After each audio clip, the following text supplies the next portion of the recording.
Sequel cinema ಮಾಡಿ ಗೆಲ್ಲೋದು ಬಹಳ ಕಷ್ಟ ಇದೆ. ಯಾವುದೇ ನಿರೀಕ್ಷೆ ಇಲ್ಲದೆ ಬರುವಂಥ ಎರಡನೇ ಭಾಗ ಸೂಪರ್ ಹಿಟ್ ಆಗುತ್ತೆ.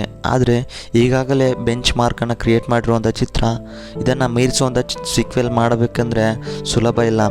ಹೌದು ಸ್ನೇಹಿತರೆ, ನಾವು ಇವತ್ತಿನ ಈ ವಿಡಿಯೋದಲ್ಲಿ ಲೂಸಿಫರ್ ಚಿತ್ರದ ಸೀಕ್ವೆಲ್ ಆದಂತಹ L2 ಎಂಪುರಾನ್ ಚಿತ್ರದ ಬಗ್ಗೆ ಮಾತಾಡ್ತಾ ಇದ್ದೀವಿ. ಕಲೆಕ್ಷನ್ ವಿಚಾರದಲ್ಲಿ ಫಸ್ಟ್ ಪಾರ್ಟ್ಗಿಂತ ಎರಡನೇ ಪಾರ್ಟ್ ಅತಿ ಹೆಚ್ಚು ಗಳಿಕೆ ಮಾಡಿದರೂ ಕೂಡ ಸಿನಿಮಾ ಪ್ರೇಕ್ಷಕರಿಗೆ ಅಷ್ಟೇನು ಇಷ್ಟ ಆಗಿಲ್ಲ ಅಂತ ಹೇಳ್ಬೋದು. ಬಾಹುಬಲಿ 2, KGF 2, ಪುಷ್ಪ 2 ತರಹ ಈ ಚಿತ್ರದ ಸೀಕ್ವೆಲನ್ನು ಕೂಡ ಮಾಡಬೇಕೆಂದು ಅಂದ್ಕೊಂಡಿದ್ರು ಅನಿಸುತ್ತೆ ಡೈರೆಕ್ಟ್ರು. ಸದ್ಯ ಈ ಚಿತ್ರ ಮಿಶ್ರ ಪ್ರತಿಕ್ರಿಯೆ ನಡುವೆಯೂ ವಿಶ್ವದಾದ್ಯಂತ ಒಳ್ಳೆಯ ಕಲೆಕ್ಷನನ್ನು ಮಾಡಿದೆ. ಈ ಚಿತ್ರಕ್ಕೆ ನಮ್ಮ ಕರ್ನಾಟಕದಲ್ಲೂ ಕೂಡ ಒಳ್ಳೆಯ ರೆಸ್ಪಾನ್ಸ್ ಸಿಕ್ಕಿದೆ ಅಂತ ಹೇಳ್ಬೋದು. ಚಿತ್ರದ ಮೊದಲನೇ ಭಾಗದಲ್ಲಿ ಕೇರಳದ ಮುಖ್ಯಮಂತ್ರಿ PK ರಾಮದಾಸ್ ಮರಣದ ನಂತರ ಅವರ ಉತ್ತರಾಧಿಕಾರಿ ಮುಖ್ಯಮಂತ್ರಿ ಪಟ್ಟಕ್ಕಾಗಿ ಯಾರೆಲ್ಲ ಹವಣಿಸ್ತಾ ಇರ್ತಾರೆ, PKR ಅಳೆಯನನ್ನು CM ಸೀಟಿನಿಂದ ದೂರ ಇಡಲು ನಡೆಯುವ ಕತೆ ಲೂಸಿಫರ್ ಆಗಿತ್ತು. ಅದರ ಮುಂದಿನ ಭಾಗವೇ L2 ಎಂಪುರಾನ್ ಆಗಿದೆ. ಲೂಸಿಫರ್ ಚಿತ್ರದಲ್ಲಿ ಕೊನೆಯಲ್ಲಿ ಜತಿನ್ ರಾಮದಾಸ್ ಕೇರಳದ ಮುಖ್ಯಮಂತ್ರಿ ಆಗಿ ಪ್ರಮಾಣ ವಚನ ತೆಗೆದುಕೊಂಡ ನಂತರ ಸ್ಟೀಫನ್ ಅಂದರೆ ಮೋಹನ್ ಲಾಲ್ ಹೊರಟು ಹೋದಾಗ ನಂತರ L2 ಎಂಪುರಾನ್ ಕಥೆ ಪ್ರಾರಂಭ ಆಗುತ್ತೆ.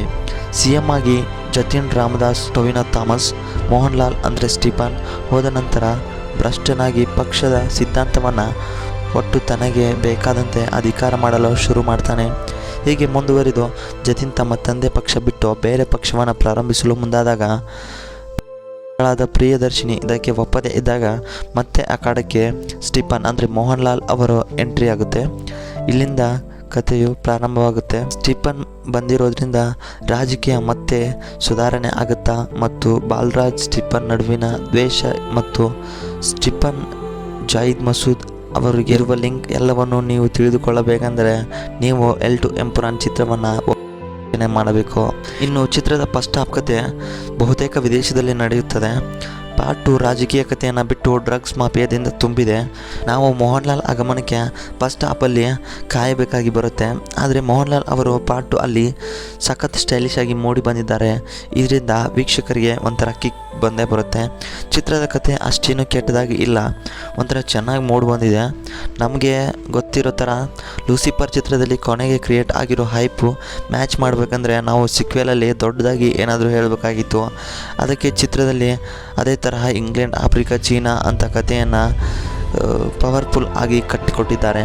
ಚಿತ್ರನ ಪೃಥ್ವಿರಾಜ್ ಸುಕುಮಾರನವರು ಚೆನ್ನಾಗಿ ಟೇಕ್ ಮಾಡಿದ್ದಾರೆ ಮತ್ತು ಮೋಹನ್ ಲಾಲ್ ಅವರ ಪಾತ್ರ ಕಂಪ್ಲೀಟ್ ಹೀರೋ ಅಷ್ಟೇ ಅಲ್ಲದೆ ಇದು ಒಂದು ಕೀ ರೋಲ್ ತರಹ ಪ್ಲೇ ಆಗ್ತಾ ಇದೆ ಅಂತ ಹೇಳ್ಬೋದು. ಚಿತ್ರದ ಸೆಕೆಂಡ್ ಹಾಫಲ್ಲಿ ಹೀರೋ ಗ್ರ್ಯಾಂಡ್ ಎಂಟ್ರಿ ಆದ ನಂತರ ಫಾರೆಸ್ಟ್ ಫೈಟ್ ಮತ್ತು ಇಂಟರ್ವಲ್ ಬ್ಲಾಕನ್ನು ಜನ ಎಂಜಾಯ್ ಮಾಡೋದು ಗ್ಯಾರಂಟಿ. ಚಿತ್ರದಲ್ಲಿ ಸ್ವಲ್ಪ ಕನ್ನಡ, ತೆಲುಗು, ಪ್ಯಾನ್ ಇಂಡಿಯಾ ತರಹ ಅಬ್ಬರದ BGM, ಎಲಿವೇಶನ್ ಸೀನ್ ಮತ್ತು ಬ್ರೂಟಲ್ ಸೀನ್ಗಳು ನೋಡೋದಕ್ಕೆ ಸಿಗುತ್ತೆ. ಇಂಟರ್ವಲ್ ಟ್ವಿಸ್ಟ್ ಸೆಕೆಂಡ್ ಹಾಫ್ ಮೇಲೆ ನಿರೀಕ್ಷೆನ ಹುಟ್ಟಾಗುತ್ತೆ. ಸೆಕೆಂಡ್ ಹಾಫ್ ಕತೆ ಕೇರಳಕ್ಕೆ ಶಿಫ್ಟ್ ಆಗುತ್ತೆ. ಲೂಸಿಫರ್ ಚಿತ್ರದಲ್ಲಿ ಅನ್ಕಂಪ್ಲೀಟ್ ಆಗಿ ಉಳಿದಂಥ ಪ್ರಶ್ನೆಗಳಿಗೆ ಇಲ್ಲಿ ಉತ್ತರ ಸಿಗುತ್ತೆ. ಚಿತ್ರದಲ್ಲಿ ಕೊನೆಯಾಗಿ ಮೋಹನ್ ಲಾಲ್ ಮತ್ತು ಪೃಥ್ವಿರಾಜ್ ಸುಕುಮಾರನ್ ಫೈಟ್ ಅಂತೂ ಹಬ್ಬ ಅಂತ ಹೇಳ್ಬೋದು. ಇನ್ನು ಚಿತ್ರದಲ್ಲಿ ಮಂಜು ವಾರಿಯರ್ ಅವರ ಅಭಿನಯ ಮೋಡಿ ಮಾಡುವಂತಿದೆ. ಇವು ಚಿತ್ರದ ಕೆಲವು ಪಾಸಿಟಿವ್ ಪಾಯಿಂಟ್ಗಳಾದರೆ, ಇನ್ನು ನೆಗೆಟಿವ್ ಪಾಯಿಂಟ್ಗಳ ಬಗ್ಗೆ ನೋಡೋದಾದರೆ ಚಿತ್ರವು ಕ್ರಿಯೇಟ್ ಮಾಡಿದ ಹೈಪು ರಿಚ್ ಮಾಡಲು ಎಲ್ಲೋ ಒಂದು ಕಡೆ ಸಾಧ್ಯ ಆಗಿಲ್ಲ ಅಂತ ಹೇಳ್ಬೋದು. ಲೂಸಿಫರ್ ಚಿತ್ರಕ್ಕೆ ಹೋಲಿಸಿದರೆ ಚಿತ್ರದಲ್ಲಿ ಡ್ರಾಮಾ ಎಮೋಷನ್ಸ್ ಕಮ್ಮಿ ಅಂತ ಹೇಳ್ಬೋದು. ಚಿತ್ರದ ರನ್ನಿಂಗ್ ಟೈಮ್ ಕೂಡ ಕೊಂಚ ಜಾಸ್ತಿ ಇದೆ ಅಂತ ಅನಿಸಿತು. ಸೆಕೆಂಡ್ ಹಾಫಲ್ಲಿ ಸ್ವಲ್ಪ ನಿರಾಸೆ ಬರುತ್ತೆ ಅಂತ ಹೇಳ್ಬೋದು. ನಾವು ಲೂಸಿಫರ್ ಚಿತ್ರದ ಸೀಕ್ವೆಲ್ ಅನ್ನೋದನ್ನು ಬಿಟ್ಟು ಚಿತ್ರ ನೋಡೋದಾದರೆ ಇದೊಂದು ಒಳ್ಳೆ ಆ್ಯಕ್ಷನ್ ಮತ್ತು ಡ್ರಾಮಾ ಚಿತ್ರ ಅಂತ ಹೇಳ್ಬೋದು. ಇನ್ನು ಒಟ್ಟಾರೆ ಕಥೆಯ ಬಗ್ಗೆ ನೋಡೋದಾದರೆ ಲೂಸಿಫರ್ ಸಿನಿಮಾ ಎಮೋಷನ್ ಆಗಿ ಪ್ರೇಕ್ಷಕರಿಗೆ ಕನೆಕ್ಟ್ ಆಗಿತ್ತು. ಆದರೆ ಎಂಪುರಾನ್ ಚಿತ್ರ ಅಷ್ಟೇನು ಕನೆಕ್ಟ್ ಆಗಿಲ್ಲ ಅಂತ ಹೇಳ್ಬೋದು. ಚಿತ್ರದಲ್ಲಿ ಎಲ್ಲ ಪಾತ್ರಗಳಿಗೆ ಒಳ್ಳೆಯ ರೀತಿಯ ದೃಶ್ಯಗಳನ್ನು ಕೊಟ್ಟಿದ್ದಾರೆ. ಇನ್ನು ಲೂಸಿಫರ್ ಚಿತ್ರದಲ್ಲಿ ಹೇಳಿದ ಗೊಂದಲಕ್ಕೆ L2 ಚಿತ್ರದಲ್ಲಿ ಹಂತ ಹಂತವಾಗಿ ಉತ್ತರ ಸಿಗ್ತಾ ಹೋಗುತ್ತೆ. ಇನ್ನು ಚಿತ್ರದಲ್ಲಿ ಟೊವಿನೋ ಥಾಮಸ್ ಅಂದರೆ ಜತಿನ್ ರಾಮದಾಸ್ ಅವರನ್ನು ದಿಢೀರಾಗಿ ವಿಲನ್ ಆಗಿ ತೋರಿಸೋದು ನನಗೆ ಸ್ವಲ್ಪ ಬೇಜಾರಾಯಿತು. ಹಾಗೆ ಮಾಡಿದ್ರು, ಅದರ ಹಿನ್ನೆಲೆ ಏನು ಅಂತ ಸ್ಪಷ್ಟವಾಗಿ ಈ ಚಿತ್ರದಲ್ಲಿ ತೋರಿಸಿಲ್ಲ. ಇಲ್ಲಿ ಕೂಡ ಸ್ಟೀಫನ್ ಅಂದರೆ ಮೋಹನ್ ಲಾಲ್ ಅವರ ಪಾಸ್ಟ್ ಬಗ್ಗೆ, ಅವರ ಹಿಂದಿನ ಹಿನ್ನೆಲೆ ಬಗ್ಗೆ ಗೊತ್ತಾಗೋದಿಲ್ಲ. ಅದಕ್ಕೆ ನಾವು ಬಹುಶಃ ಪಾರ್ಟ್ 3ಗಾಗಿ ವೇಟ್ ಮಾಡಬೇಕು ಅಂತ ಅನಿಸುತ್ತೆ. ಇನ್ನು ಎಲ್ಲರೂ ತಮ್ಮ ತಮ್ಮ ಪಾತ್ರಗಳಿಗೆ ಜೀವವನ್ನು ತುಂಬೋ ಥರ ನಟನೆಯನ್ನು ಮಾಡಿದ್ದಾರೆ. ಆದರೆ ನನಗೆ ಅನಿಸಿದ ಪ್ರಕಾರ ಇದು ಮೋಹನ್ ಲಾಲ್ ಅವರ ಒನ್ ಮ್ಯಾನ್ ಶೋ ಅಂತ ಹೇಳ್ಬೋದು. ಸರಿ ಸ್ನೇಹಿತರೆ, ಮತ್ತೆ ನೀವು ಮುಂದಿನ ವಿಡಿಯೋದಲ್ಲಿ ಭೇಟಿಯಾಗೋಣ. ಇನ್ನೂ ಯಾರಾದರೂ ನಮ್ಮ ಚಾನಲ್ ಸಬ್ಸ್ಕ್ರೈಬ್ ಮಾಡಿಲ್ಲ ಅಂದರೆ ಬೇಗ ಸಬ್ಸ್ಕ್ರೈಬ್ ಮಾಡಿ. ವಿಡಿಯೋನ ಮುಗಿಸ್ತಾ ಇದ್ದೀನಿ. ಧನ್ಯವಾದಗಳು.